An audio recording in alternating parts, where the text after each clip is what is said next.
ہماری خداوند یسوع کی انجیل مقدس لوکا کے مطابق اس کا پہلا باب 39 سے 45 آیات تک۔ انہی دنوں میں مریم اٹھ کر جلدی سے کوہستان میں یہودا کے ایک شہر کو گئی اور زکریا کے گھر میں داخل ہو کر الصبات کو سلام کیا، اور جو ہی الصبات نے مریم کا سلام سنا تو بچہ اس کے بطن میں اچھل پڑا، اور الصبات روح القدس سے بھر گئی اور بلند آواز سے پکار کر کہنے لگی کہ تو عورتوں میں مبارک ہے اور تیرے بطن کا پھل مبارک ہے، اور میرے لیے یہ بات کیسے ہوئی کہ میرے خداوند کی ماں میرے پاس آئی، کیونکہ دیکھ جو ہی تیرے سلام کی آواز میرے کان میں پہنچی تو بچہ میرے بطن میں خوشی سے اچھل پڑا، اور مبارک ہے وہ جو ایمان لائی، کیونکہ جو باتیں خداوند کی طرف سے اس سے کہی گئی تھیں وہ پوری ہوں گی۔ پاک کلام کے پڑھے اور سنے جانے پر خداوند کی برکت ہو، خدا کا شکر ہو۔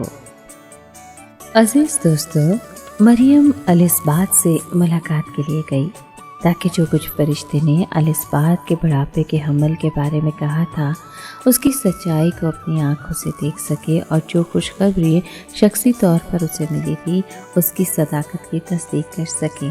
بہرحال وہ وہاں جا کر اپنے رشتہ دار الصبات کو مبارکباد دینا اور اسے اپنے نئے تجربے کے بارے میں بتانا چاہتی تھی۔ ناصرت سے یہودا تک کا سفر ان دنوں قریباً 5 دن کا ہوتا تھا۔ مریم کو علم ہوا کہ الصبات اپنے حمل کے 6 مہینے میں ہے۔ الصبات سے بانجھ پن کی شرمندگی جاتی رہی تھی اور اسے معاشرے میں عزت ملی تھی۔ جیسے ہی مریم نے اس کو سلام کیا تو بچہ یعنی یوحنا اصطباغی اس کے رحم میں اچھل پڑا۔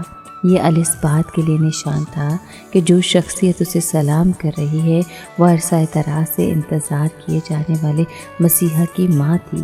روح القدس نے نازل ہو کر الصبات کے دماغ کو روشن کیا اور اس کی زبان کھولی، تب اس نے روح میں مریم کو اسی طرح کی مبارکباد دی جیسی فرشتے نے مریم کو دی تھی کہ تیرے رحم کا پھل مبارک ہے۔ الصبات نے مریم کو اس کے عظیم ایمان کے لیے مبارکباد دی جو اس نے فرشتے کے پیغام کو قبول کر کے ظاہر کیا تھا۔ مریم کو مبارکباد دینے کی یہ کیفیت الصبات کی فروتنی کا مظہر ہے۔ اس کے الفاظ روح القدس کی تحریک سے تھے، کیونکہ اس نے کہا مجھ پر یہ فضل کہاں سے ہوا کہ میرے خداوند کی ماں میرے پاس آئی۔ وہ مریم کی نہیں بلکہ مریم کے بچے کی تعریف کر رہی تھی جس کے الہی مرتبے کو الصبات نے پہچان لیا تھا۔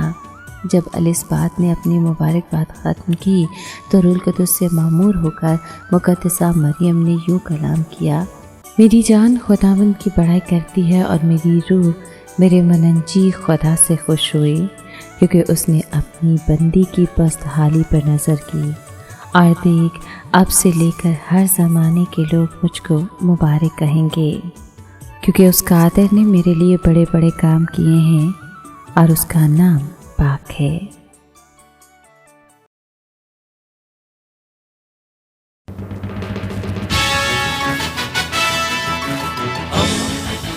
دوستی کا پیمبر ریڈیو ویریتاس ایشیا۔